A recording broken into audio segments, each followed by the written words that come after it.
Première pierre. C'est l'émission qui s'intéresse au parcours et aux mécanismes du changement chez les professionnels engagés pour la ville durable. Changement brutal ou progressif, radical ou étape par étape, comment en sont-ils arrivés là ? Quel impact cela a-t-il aujourd'hui sur leurs pratiques, leurs projets, mais également leur épanouissement personnel et professionnel ? Ils reviennent sur la toute première pierre de leur engagement. Première pierre. Une plongée à la découverte du parcours des acteurs engagés pour la ville durable.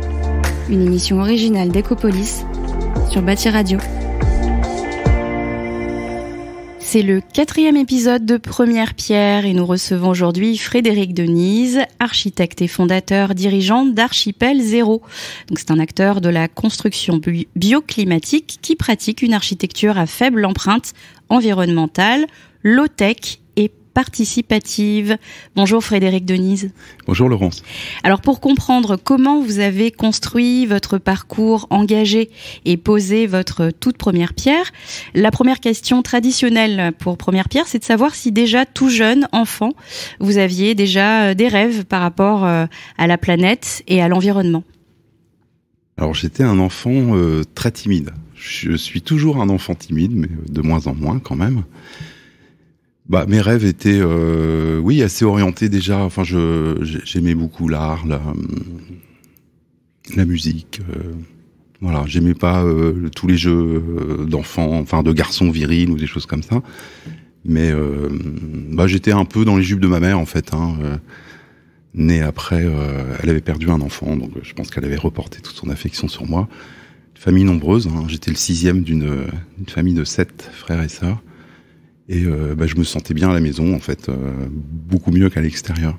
Voilà. Donc effectivement, j'étais un enfant qui rêvait beaucoup, assez inhibé, assez dans ma tête, et bien à la maison, quoi. C'était quoi pour vous l'environnement ? Vous aviez quel regard sur ce qui vous entourait, la planète ? Est-ce que c'était quelque chose qui vous parlait déjà à l'époque ? Oui, je crois, en essayant de remonter dans mes souvenirs. Je suis un enfant du Havre, au moment où le Havre s'est reconstruit. Enfin, je suis né en 62, c'était un peu la fin de la reconstruction, et j'ai beaucoup d'images, en fait, de chantiers, d'immeubles qui se construisent. Bon, c'est Auguste Perret qui avait œuvré là-bas, enfin, des immeubles très classiques, en béton, assez imposants, et avec une matière qui me plaisait beaucoup, le béton. Je me rappelle que, tout gosse, vraiment, j'étais fasciné par le béton, par les petits cailloux, le béton désactivé. Je trouvais que ça ressemblait à des biscuits au sésame. J'adorais les biscuits au sésame. Et voilà, sinon, en bord de mer, enfin, voilà, j'aimais beaucoup les horizons, le port du Havre. Et je pense que ça m'a formé un petit peu quand même dans mon attrait pour l'espace, pour les grands espaces et aussi la matière. La matière. Adolescent, vous aviez déjà envie d'être architecte ou vous aviez d'autres rêves à l'époque ? Vous étiez quel type d'adolescent ? C'est venu très vite en fait, dès l'âge de 14 ans. J'étais très admiratif de ma sœur. C'était une artiste, elle dessinait très bien, elle jouait du piano à merveille. Et elle écrivait un journal, un journal intime que j'adorais aller dénicher sous son lit. Elle avait une grande emprise sur moi et bon, elle avait détecté mon goût pour l'art, et aussi j'étais bon en maths, quoi. J'aimais bien la technique aussi, tout ça. Elle me dit mais tu devrais être architecte. Ça a fait tilt dans ma tête et dès la 3e, la seconde, je m'orientais déjà vers le métier d'architecte. Très bien. Donc une école directement dès l'obtention du bac, c'est ça, une école d'architecture ? Ouais, alors à l'époque, c'était à la fin des années 70, les écoles d'archi étaient très orientées, c'était pas 68 arts, on faisait plus d'art, apparemment c'était quelque chose un peu vulgaire, enfin c'était très sociologie, anthropologie, etc. Et on m'avait conseillé de faire plutôt l'école polytechnique de Lausanne, donc j'ai pas pu avoir parce que j'avais eu une mention assez bien au bac seulement. Voilà, donc je me suis reporté vers l'école de Strasbourg, l'ENSEIS, après avoir fait une année de maths sup. Bon, ça m'a pas trop dérangé, j'aimais bien ça. Et ensuite, j'ai intégré l'ENSEIS, donc effectivement une école où on faisait encore en première année beaucoup de beaux-arts, comme on disait. très artistique et en même temps très très technique, quoi. Donc j'étais à ma place. Par contre, bon, j'avoue que j'ai vu les études de loin un peu parce que bon, très inhibé, j'avais trouvé on va dire dans l'ivresse, une façon de me désinhiber. Et du coup, mes années d'études, c'était la fête, quoi, tout le temps. Donc je voyais l'architecture d'un peu loin, avec quand même toujours cette fascination pour la matière. Enfin, j'avais reporté ça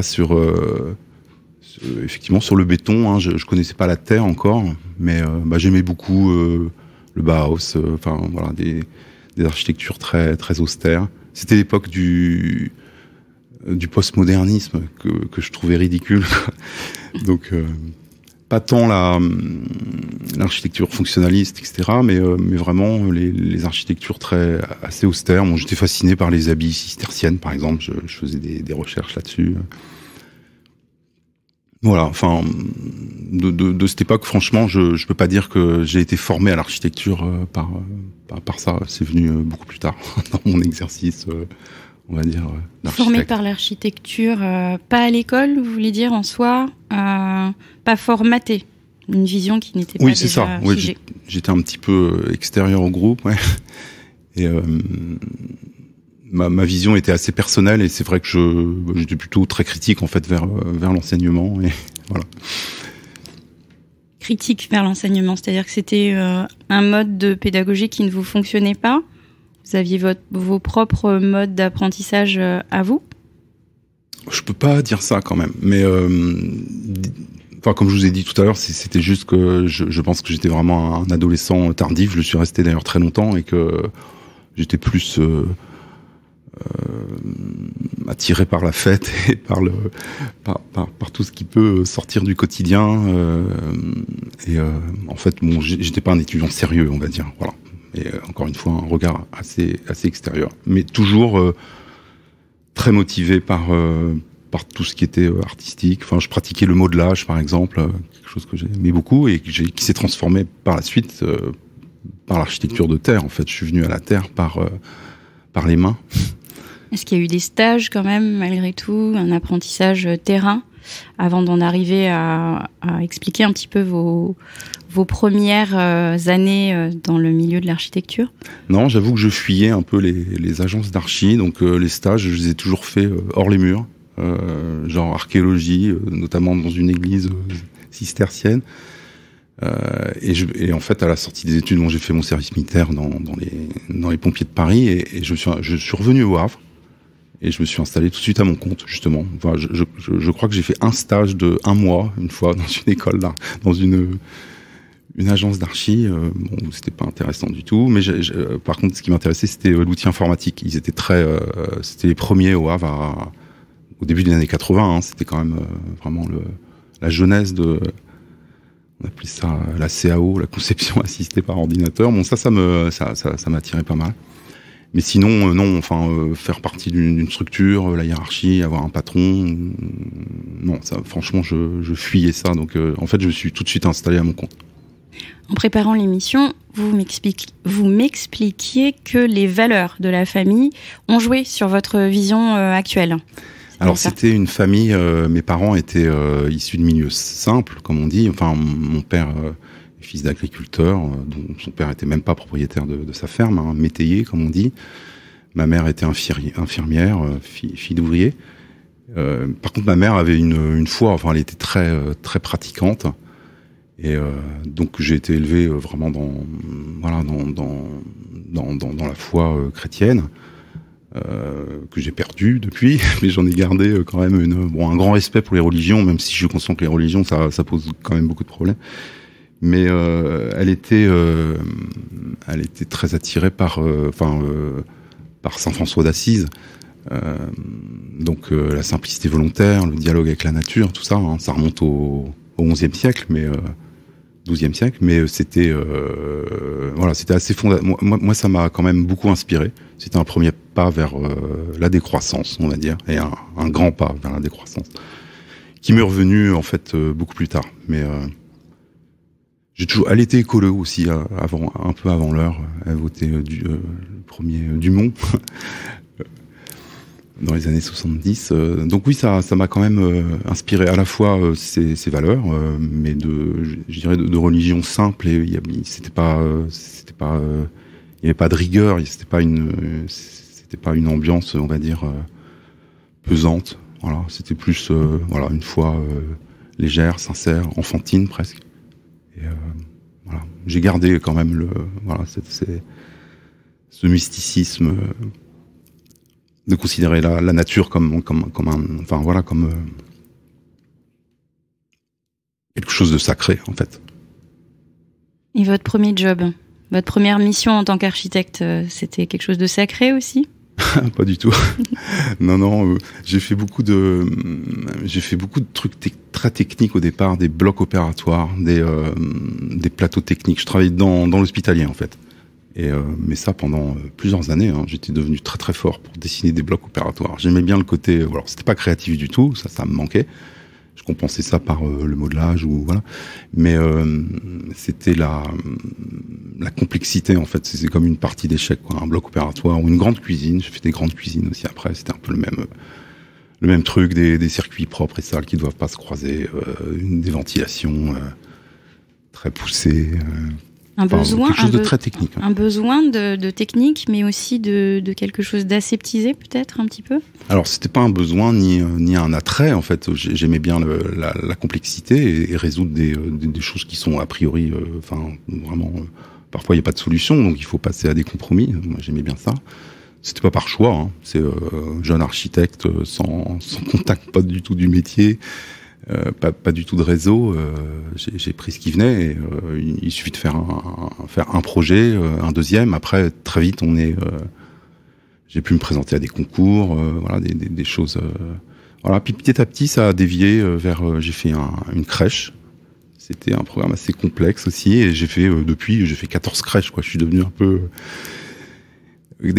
spécialiste en fait des programmes avec un public sensible et pas autonome, donc la petite enfance, ensuite le grand âge et puis la psychiatrie, c'est venu après, l'autisme, voilà. Donc ça m'a peut-être éveillé aussi à une architecture bien traitante où j'ai commencé dès que j'ai pu, j'ai mis du bois parce que voilà, j'étais quand même écolo dans l'âme. Alors un écolo un peu naïf, quoi. Enfin, je croyais à la haute qualité environnementale, toutes ces démarches. On met du bois, des panneaux solaires, et je mettais ça au service justement des ambiances bien traitantes pour les enfants, pour les personnes âgées, pour les autistes. Voilà, ça résonnait bien ensemble. Et avant Archipel Zéro, on en parlera un petit peu plus tard, vous avez eu d'autres missions avec toujours cette vision et cette bienveillance dans la démarche? En dehors du métier, non. J'avoue que, en fait, jeune adulte, donc j'avais rencontré ma femme à Strasbourg pendant les études. Je suis installé, donc ça a été un parcours je suis toujours avec. On a fait 4 enfants.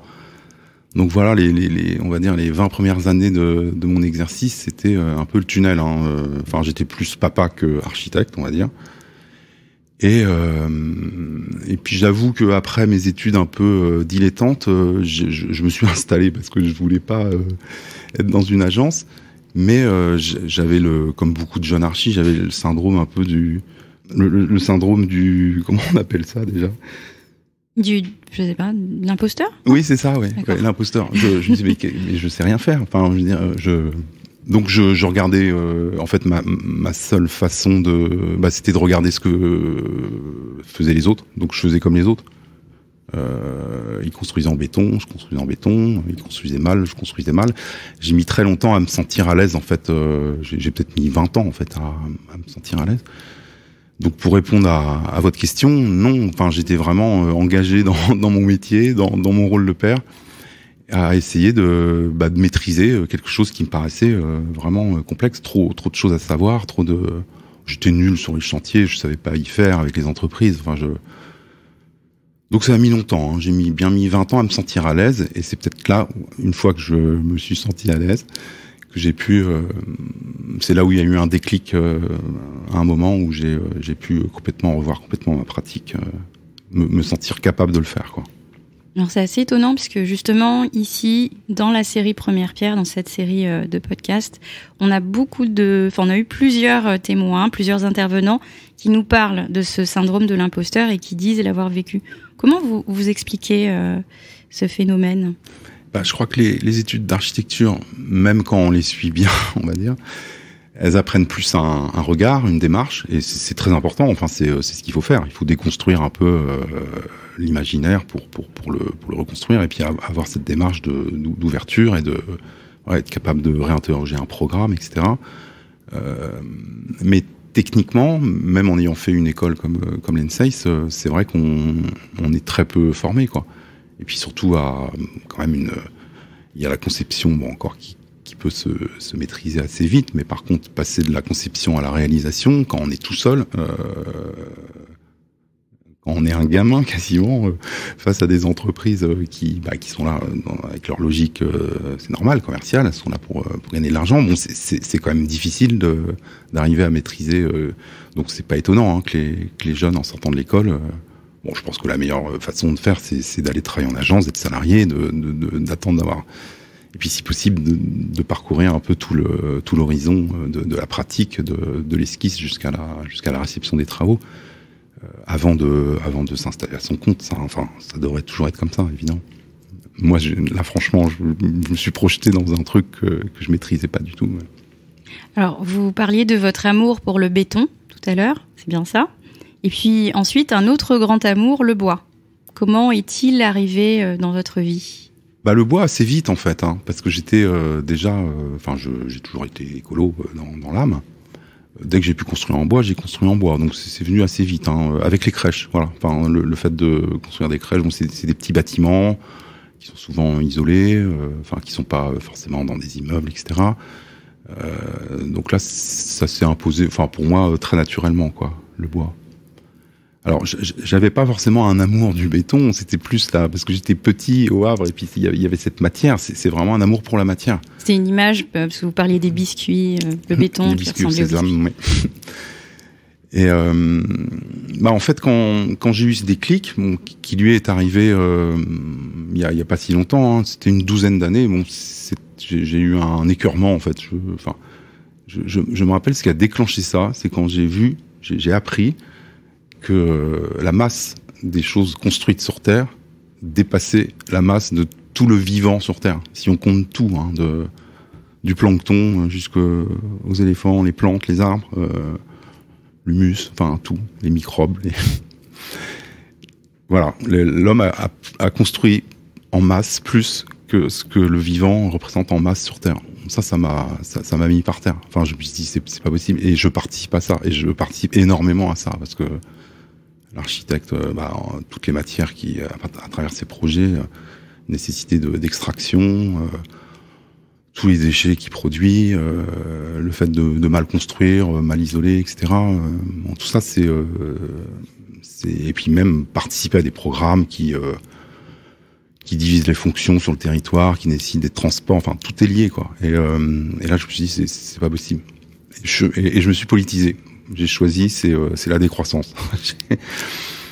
Revenons un petit peu peut-être à ce côté mystique lié à Saint François d'Assise dont j'ai parlé. Bon, c'est pas ça qui a été le porteur, mais voilà. Donc là, et puis il se trouve que c'est un moment où j'avais fait une formation diplômante de 15 jours sur l'éco-construction qui descendait assez profond un petit peu dans tout. C'était 2 jours par semaine pendant presque 1 an.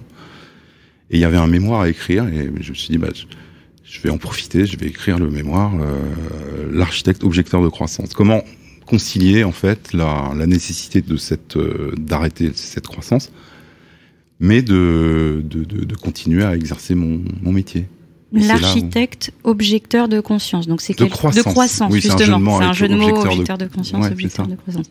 On peut le retrouver, il est publié. Non, je l'ai jamais publié, mais je peux l'envoyer à qui veut. On va le publier sur Bâti Radio, du coup. D'accord, ouais. Oui, il a une douzaine d'années, sans doute une mise à jour serait intéressante, mais en fait, tout ce que j'ai écrit dedans correspond exactement à ce que je fais maintenant, quoi. C'est d'abord ne pas construire, ne pas démolir. Alors évidemment, pour un architecte, c'est un peu se tirer une balle dans le pied, mais en fait, non. Enfin, il y a plein de façons de faire. Alors ne pas construire, on va dire, c'est une boussole. C'est surtout ne pas démolir. Et puis, c'est construire le moins et le mieux possible avec l'idée justement de construire qu'avec des matériaux locaux, donc à faible énergie grise. La terre crue, c'est comme ça que je suis revenu à la terre crue. La paille, toutes les fibres locales, le bois local et les matériaux de réemploi. Voilà, ça c'était il y a 12 ans. Alors c'est vrai que les matériaux de réemploi, on n'en parlait pas du tout à l'époque et c'est voilà. Mais ça c'était vite dit, on va dire, parce que après revoir sa pratique avec ces orientations, ça a été compliqué. C'est-à-dire qu'il faut dire non, il faut apprendre à dire non, trier petit à petit dans ses projets, parce que avec 4 enfants, il n'était pas question que je sacrifie la famille à une philosophie, mais donc c'était de petit à petit, en fait, c'est par petits pas. Et maintenant, je peux dire que j'ai la chance de travailler que sur des programmes très enthousiasmants qui correspondent à ça. Donc il y a cette façon de construire, mais aussi de façon inclusive, participative, quoi, aussi bien au niveau de la conception que de la réalisation, d'où les chantiers participatifs dont je laisse toujours une place sur tous les chantiers pour diffuser, pour faire venir des jeunes architectes ou des étudiants, mais pas que, enfin les habitants du quartier, les utilisateurs, etc., pour construire ensemble. Donc on peut dire qu'il y a eu cet élément déclencheur le fameux « j'en ai marre, je ne peux plus faire comme ça ». On le situe à peu près il y a environ une quinzaine d'années, c'est ça? Une douzaine d'années. Ça correspond à la date de la mort de ma mère. Je ne sais pas si ça a un rapport. Mais mon père était décédé 10 ans avant, et d'un seul coup, à 40 ans, 20 ou 45 ans, même plus, se retrouver orphelin, je sais pas, il y a quelque chose qui se passe aussi, hein, une espèce de... Bon, il y a le deuil, bien sûr, mais il y a aussi une forme de liberté, quoi. On n'est plus le fils. on est soi, tout seul, ou père, tout ça, mais je pense que peut-être ça m'a donné plus de liberté, ouvert les yeux, je sais pas, ça je sais pas si ça mérite une analyse, mais en tout cas, c'est peut-être un hasard, mais en tout cas, c'est en même temps, ça s'est passé en 2010. Alors ce n'est pas que dit bien, c'est aussi très concret, puisque vous avez ensuite voulu créer votre propre structure avec ces fameux mots forts, comme le low carbone, notamment, etc. Vous allez nous en parler un petit peu plus en détail. Vous aviez une âme d'entrepreneur ou c'est venu au fil de l'eau, au fil de l'expérience? Entrepreneur, oui, je pense. Enfin, c'est surtout être libre. Enfin, ne pas dépendre d'une hiérarchie, d'un patron. Entrepreneur, je pense que je dois avoir ça au fond de moi, mais j'aime pas être patron non plus. Hein. Enfin, franchement, moi, j'aime bien être plutôt un élément dans un groupe, inspiré, travailler ensemble. Quoique je suis quand même assez solitaire. J'aime bien aussi travailler tout seul, en fait. Voilà, entrepreneur, non, je me définirais pas comme entrepreneur en fait. Mais vous l'avez quand même fait. Vous avez créé, vous avez fondé. Non, en fait, j'ai rebaptisé mon agence. Hein, moi, je suis en libéral toujours. Hein, c'est Frédéric Denise, architecte avec un S quand même. Et puis j'ai décidé de m'appeler Archipel Zéro, voilà, parce qu'on avait créé un lieu en fait avec 2 autres archis, qui partageaient pas du tout ma pratique, qui s'appelait Archipel. Et c'est venu ensuite avec le projet Hangar Zéro, enfin l'idée du zéro, quoi. Zéro carbone, zéro déchet, zéro exclu, zéro béton, zéro tout ce qui est pas bien. Voilà. Donc je me suis dit, je reprends Archipel, je rajoute zéro. Et la vérité est vraie, on est vraiment dans le zéro, ou parfois c'est difficile? Le zéro, c'est un absolu. Enfin non, bien sûr que non. C'est un cap, c'est une boussole, c'est une direction. La direction est importante, le chemin aussi. Mais oui, c'est le mieux possible, quoi. Enfin, c'est comme ça que je définis la radicalité. La radicalité, c'est être à la racine des choses et en fonction de ça, bien analyser et faire le mieux possible, le mieux qu'on puisse faire, quoi. Sans concession. Pour moi, c'est ça le zéro. Enfin, l'approche du zéro. Donc pas de compromis avec Archipel Zéro. En tout cas, on fait le mieux qu'on le peut. Ça. Et aujourd'hui, quels sont vos chantiers, vos projets coup de cœur, justement, sur lesquels vous travaillez actuellement ou déjà réalisés? Ils sont tous coup de cœur maintenant, parce que je vous disais, j'ai la chance maintenant d'être reconnu, voilà, dans cette pratique, et au final, je ne fais que ça. on va dire celui qui m'a permis de le plus expérimenter, c'est le hangar 0. Bon, lui, il a une place à part parce que on avait répondu en fait les objecteurs de croissance. On avait organisé Alternatiba Le Havre en 2015. C'était au moment de la COP 21. Le principe, c'était de rendre visible en fait toutes les alternatives concrètes qui existent déjà sur les territoires. Il y en a eu 150 en France. Dont nous on avait lancé Alternatiba Le Havre. Moi je m'occupais du quartier éco-construction du village des alternatives. C'était un truc qui a duré un week-end mais qui a demandé 6 mois de préparation. Et notre boulot ça a été de mettre en lien toutes ces alternatives qui existaient déjà dans tous les domaines l'agriculture, permaculture, le système d'échange libre, l'éco-construction, les monnaies locales, tout ce qui exprime un peu cette transition, tout ce qui constitue la transition issue des citoyens. Le but des Alternatiba, c'était ça, c'était de montrer qu'on n'attend rien des États, on n'attend rien qui vienne d'en haut, mais que c'est cette à la transition, portée de tout le monde. Elle est déjà en route. Il suffit de la rendre visible et puis mettre en lien. Et en fait, à la fin du week-end, on s'est dit mince, c'est dommage quand même, c'est fini. Donc on a cherché un lieu pour pérenniser le village des alternatives et c'est à ce moment-là où il y a eu réinventer la scène, l'appel à manifestation d'intérêt, auquel on a répondu sur le hangar haut, qui est sur le port du Havre, juste entre le centre-ville et le port, pour y faire le village des alternatives. Et c'est comme ça, on a gagné. C'est comme ça qu'est le hangar haut qu'on a rebaptisé 0, vous savez pourquoi. Et en fait, c'est un lieu dans lequel je suis à l'origine, en fait, je suis dans le collectif qui a proposé le projet et j'en suis l'architecte. Donc c'est un lieu de beaucoup de liberté où je peux expérimenter tout ce que j'ai envie d'expérimenter. Bien sûr, si tout le monde est d'accord, mais pour l'instant on me laisse plutôt faire. Donc c'est là où on construit vraiment avec ce qu'on a sous la main. Donc essentiellement des matériaux de déconstruction, des matériaux de réemploi, des déchets, de la terre, de la paille, du bois de réemploi, tout ça. Et ensuite, il y a eu d'autres projets comme la ferme des possibles à Stein. Bon, ça c'est un projet qui m'a rendu un petit peu, visible en fait, surtout en région parisienne, ce qui m'a amené à pouvoir répondre à des concours comme la Maison de l'Environnement à Épinay-sur-Seine, un bâtiment 0 béton, tout en bois francilien. Il n'est pas encore en construction. Là, on est en train de lancer l'appel d'offres. La ferme des possibles, en quelques mots. Pour ceux qui ne connaissent pas. La ferme des possibles, donc c'est une ferme périurbaine. C'est le maître d'ouvrage Nova Edia, qui est une coopérative dont le but principal c'est l'insertion des jeunes des quartiers. C'est à Stein dans le 93 et par l'agriculture urbaine, donc de la graine à l'assiette, toutes les activités de l'agriculture, de la germination, la récolte, la préparation de repas, la livraison de repas, etc. Et ils souhaitaient un bâtiment en lien avec la permaculture, qui est un peu leur pratique. Donc un bâtiment qui se construit avec les ressources du territoire, dont les matériaux de réemploi. Voilà. Ils avaient fait appel à Bellastock. Et Bellastock ne pouvait pas faire la maîtrise d'œuvre, donc m'ont proposé d'être le maître d'œuvre. Voilà. Ils me connaissaient par le biais du hangar 0, des choses comme ça. C'est un petit milieu.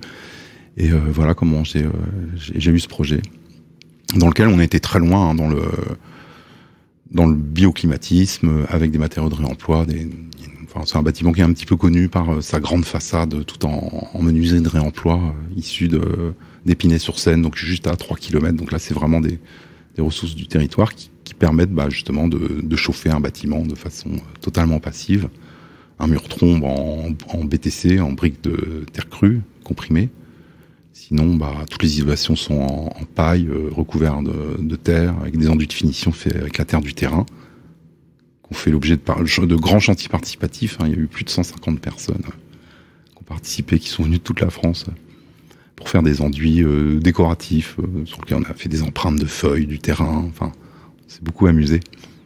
C'est assez expérimental aussi, comme un grand labo. Oui, alors c'est très technique aussi, parce que le rez-de-chaussée, c'est un bâtiment de 2000 m2 et le rez-de-chaussée, c'est 1000 m2 de laboratoire culinaire. En fait, il y a une grande cuisine, des laboratoires de préparation, fruits et légumes. Tout est réfrigéré à 13 degrés avec des chambres froides. Donc, c'est un gouffre énergétique. Donc, dans l'approche, j'ai voulu faire en sorte que l'énergie du froid, en fait, ça crée du chaud. Derrière les frigos, il fait chaud. c'est d'utiliser la chaleur fatale pour chauffer les bureaux, les espaces de formation qui sont à l'étage.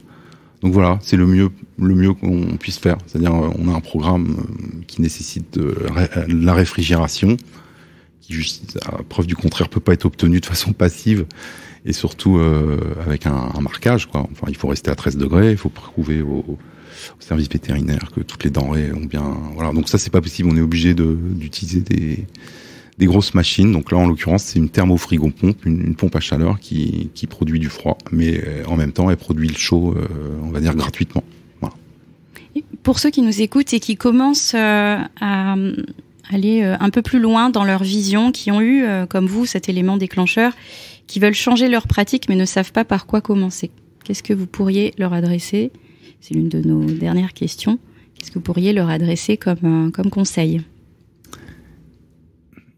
D'y aller à petits pas. On peut pas, enfin, quelqu'un qui a déjà son réseau, il va pas du jour au lendemain dire à ses clients non, moi je veux plus faire de béton, etc. Enfin, donc c'est y aller pas à pas. C'est de se former. Bon, il y a plein de formations sur le bas carbone, sur le bioclimatisme, les matériaux à faible énergie grise, les matériaux de réemploi. Il y a des formations aussi. C'est de participer aussi à des chantiers participatifs. Moi, je les invite à nous rejoindre au Hangar Zéro. C'est un chantier participatif permanent. Je passe beaucoup de temps à orienter les consoeurs et les confrères qui veulent ça, quoi. Enfin, je considère, je suis plus militant qu'architecte maintenant, donc en fait, j'utilise mon métier pour essayer de faire bouger les lignes, changer les choses et transformer un peu les pratiques. Donc, qu'ils n'hésitent pas à me contacter. On peut vous contacter ou Ecopolis éventuellement. Oui, bien sûr. C'est noté. Alors, pour terminer, la dernière question, encore une fois traditionnelle, est-ce que vous avez une muse, un mentor qui vous a inspiré tout au long de votre parcours, au début, peut-être aussi ? Alors, tout au début, non. J'avoue que j'étais pas, comme je vous l'ai déjà expliqué, je vais pas revenir là-dessus.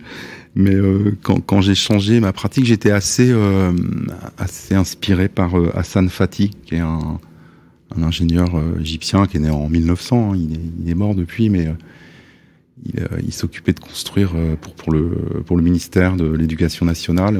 Il a reconstruit un village tout en briques de terre. Enfin, vraiment, c'est un bouquin magnifique qui s'appelle Construire avec le peuple. Et je me suis reconnu en fait dans cette façon de faire, enfin de dépasser un peu le rôle du maître d'œuvre, mais d'aller plus loin, enfin sourcer les matériaux, trouver les compétences localement. Enfin, c'est vrai quand on travaille la terre dans une région qui n'est pas une région de terre, où travailler les matériaux de réemploi avec des entreprises, elles sont assez peu nombreuses. Bon, donc en fait, on est obligé d'avoir une stratégie, on va dire, très à la recherche de toutes les compétences, de développer un réseau. Bon, c'est ce qu'il a fait pour reconstruire en briques de terre crue comme ça se faisait dans l'Antiquité en Égypte. Il a réexhumé ces pratiques. Donc ça m'a beaucoup inspiré. Et puis au moment aussi où j'ai commencé à m'intéresser au mouvement de la décroissance, il y a Serge Latouche, petit traité de la décroissance sereine, qui est une bonne entrée pour comprendre un peu ce que c'est que la décroissance. Petit traité de la décroissance sereine. C'est ça. Ouais, ça date d'il y a une quinzaine d'années, mais c'est très bien pour comprendre l'idée, la philosophie, qui n'est pas un truc délirant. Pour moi, c'est la seule chose raisonnable en fait à commencer. Je sais bien que décroissance c'est un gros mot, mais c'est exprès que c'est un gros mot, c'est pour qu'il soit pas récupérable. On appelle ça le mot au but. Et sinon, sur les matériaux de réemploi, il y a Jean-Marc Huygens qui est ingénieur aussi, prof à l'école à l'ENSAM, l'école d'archi de Marseille, qui s'appelle La poubelle et l'architecte. C'est une façon de s'ouvrir l'esprit aux matériaux de réemploi par on va dire, la poésie, l'anthropologie, la thermodynamique. Enfin, c'est vraiment un petit traité qui est très inspirant sur les matériaux de réemploi et ce que ça porte en fait. Les matériaux de réemploi, c'est pas uniquement pour construire moins cher et pas produire de déchets, c'est aussi redonner une dignité à la matière, faire un lien entre le passé, le présent et l'avenir à travers la matérialité. Enfin, tout ça, il en parle très très bien. Donc le passé, le présent, l'avenir, tout en militant, comme l'explique, comme le raconte la chanson qui vous ressemble, on en parlait tout à l'heure, qui s'appelle Bella ciao. Bella ciao. Je sais pas si on pourra passer un extrait, mais en tout cas, on note que c'est aussi une chanson qui vous ressemble et qui vous inspire, qui inspire votre parcours au-delà de la première pierre posée. En tout cas, merci à vous pour ce témoignage très complet. Et puis, c'était Première Pierre. Merci Frédéric Denise. Merci Laurence de m'avoir invité. Stamattina mi sono alzato, oh bella ciao, bella ciao, bella ciao, ciao, ciao. Stamattina mi sono alzato e ho trovato l'invaso, oh partigiano, portami via. Oh bella ciao, bella ciao, bella ciao, ciao, ciao, partigiano, portami via, che mi sento di morire. E se io muoio da partigiano, oh bella ciao, bella ciao, bella ciao, ciao, ciao, e se muoio da partigiano, tu mi devi seppellire. Première Pierre, une émission à réécouter et télécharger sur le site de Bâti Radio et sur toutes les plateformes de streaming.